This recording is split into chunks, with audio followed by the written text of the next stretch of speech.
with you today is a very simple one. You're making it look like I'm the one that created mathematics. Right? Please sit down like you want to learn. Right? Today we're doing what? Variation. Right? Variation are different types of variation. Basically about 4 different variations that you do at this level. But I'm not concerned about all 4. You're supposed to learn about what now? Direct variation. There is indirect or inverse variation. And then we have what now? Joint variation. And then we have partial variation. But I'm not going to worry myself about these 2. I'll just concern myself about direct and what now? Inverse variation. Right? Now, I've said before now that when you say 2 things are proportional, when you say 2 things they vary, you're saying that what? That they are proportional. Now, it's change in one quantity will lead to what now? Change in what? In the other quantity. That's what I'm going to say. Now, we say variation is direct if the change is in the same direction. What do I mean by that? When increase in one quantity will cause what? Increase in the other quantity. And decrease in one quantity will lead to what? Decrease in the other quantity. We say we have what now? Inverse what? Sorry, direct variation. Is that right? We have what? Direct variation. Are you with me? So, if I have quantity A and quantity B, increase in A will cause what? Increase in B. And if decrease in B, A causes what now? Decrease in B. What we have is what now? Direct variation. Let me explain that.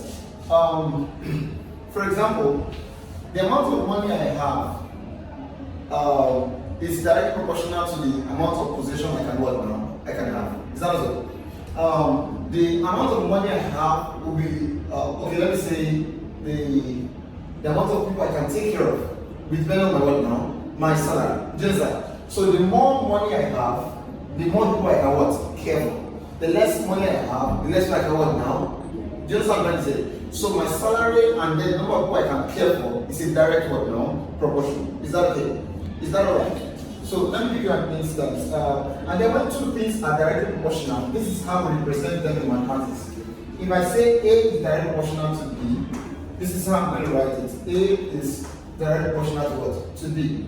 And when you have, this is a sign of proportionality. This sign here, the sign of proportionality, right? If I want to change this sign to equal sign, I will have to introduce what? A constant. I get what I'm saying? A now is equal to what now? KB. Where the K now? I say this is the sign of proportionality, and the K is what now? It's a constant. Are you with me? So if I want to make, I will explain how to use this very much later.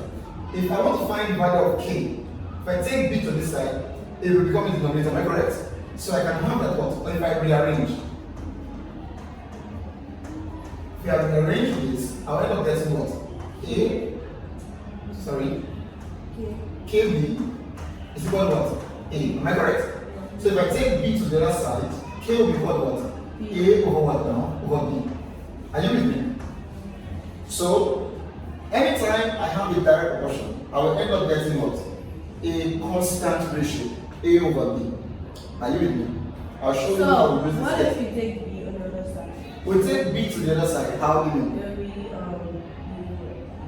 No. If you want to make B the subject, right? If I want to make B the subject, look at it. If I'm making B the subject, sorry about that. If I'm making B the subject, I have KB, right? It's equal to A. If I'm making B the subject, K will have to go so that B will stay. So I'll have B to be equal to what? A over K. No, K is going down, right? K is multiplying here. So it goes to the last side. Anytime you take the number on the yes.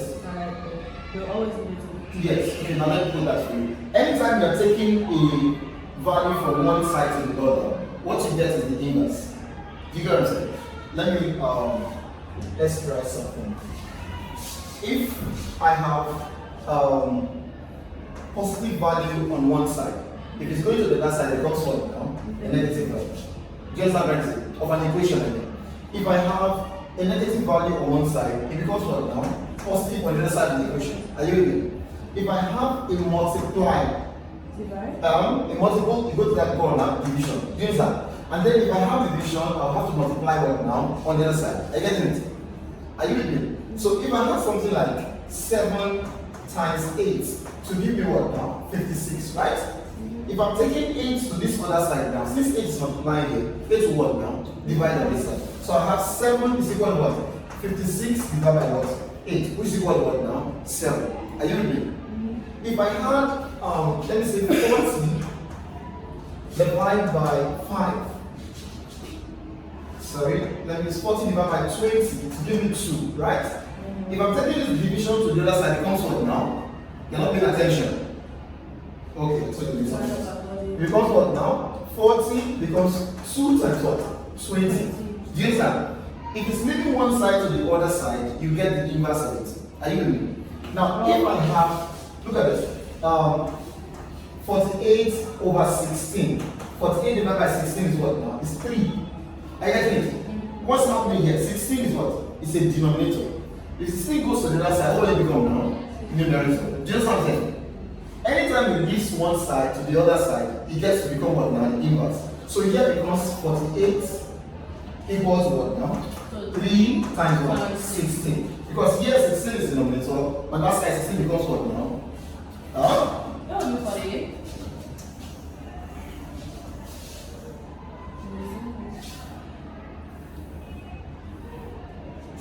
16 becomes what now? Denominator. Is that clear? Now look at this. What if I'm giving you something like 36 over 9? And I know that 36 over 9 is the same thing as what? As 24 over 6. It's the same thing. Because 36 over 9 is what? It's 4. 24 over 6 is also what? 4. Right? If I decide I'm going to take this one to the other side, what will it become? It becomes what now? Numerator. So I have 36 is equal to what? 24 times 9 over what? Over 6. If you do this, you still get what now? 36. Are you with me? If I decide that the same value, right? If I want to take 6 to this side, it becomes what now? 36 times what? 6 over what? Over 9 to become what? 24. You check it out, that's what you will get. Do you understand me? So if I,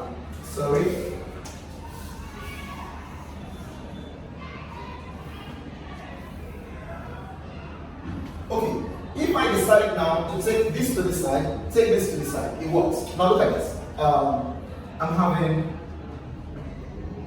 1 over 9 is equal to what? 24 over 6 times what? 36. I will still get the same answer. Basically, just know that if one thing is leaving, anything leaving one side of the equation to the other, it becomes what? Now the inverse. Are you still with me? You look lost now. Okay, let's come back here. Right? So what happened here now? This is what? B went downward because it was multiplying and it has to divide the other side. Right? But what I'm trying to emphasize is that for direct proportion, you end up getting a constant what now? Ratio.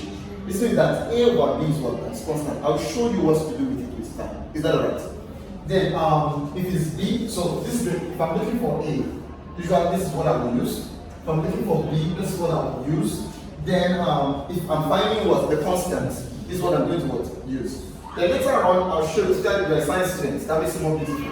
So I end up getting what? A1 over what? B1. We're going to what? A2 over what? B2. I can have what? A3 over what? B3. Every pair will give you what now? The same thing at the end of it. I'll show you one thing. Okay? Sorry. Let's try for inverse variation. If I'm doing inverse, this is what I'm going to have. I'll have x. Sorry, X times Y? No. This is an inverse variation. So what is inverse variation telling me? Increase in one quantity will lead to what now? Decrease in the other what now? Quantity.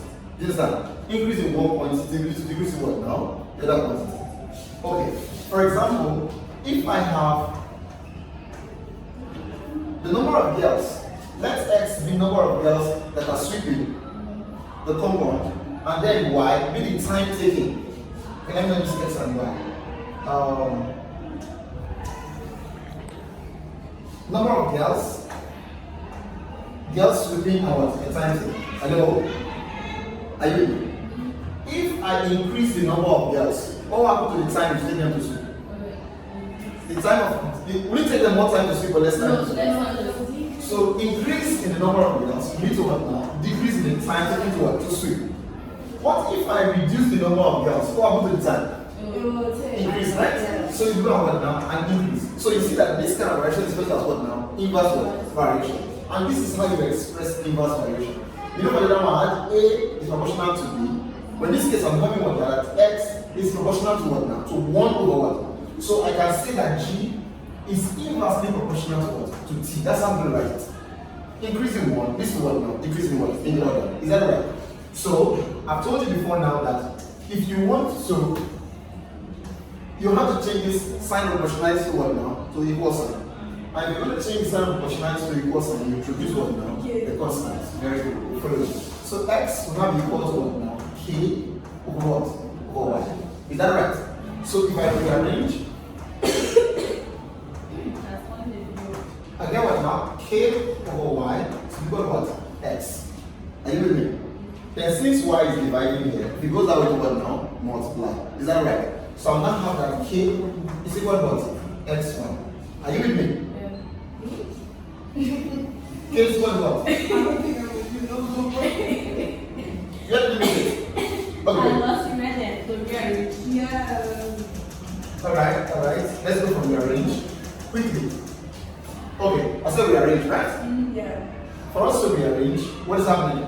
I'll take the left to the right, and right to what now? To the left. So I'll have K over Y is equal to what? X, right? Yeah. Now, what I'm looking for is K, not Y. Not K over Y. So I have to take Y over to this side. To the other side. Yes. So for Y over K will be equal to X. X, Y. Is that okay? What is it? Oh yeah, times. K is equal to what now? It's dividing here, so it goes to the what now? Times. Multiply. Is that right? X, Y is the same thing as X times Y. Is that right? Is that okay? Yes. So I'm going to have this as my value for what now? Stop that. The value for what? For K. And this is my value for what? For X, right? But my emphasis what now is the K. What is K? K is a constant what now? Product. For the other one, K is a constant ratio. For the first one I have K is equal to what? A over what? B. A constant what? Ratio. Why for this one having that K is equal to what now? X, Y, which is a constant what now? Product. I get it. So for that proportion, you end up getting what now? A constant what? Ratio. For inverse variation, you get what now? A constant product. Is that okay?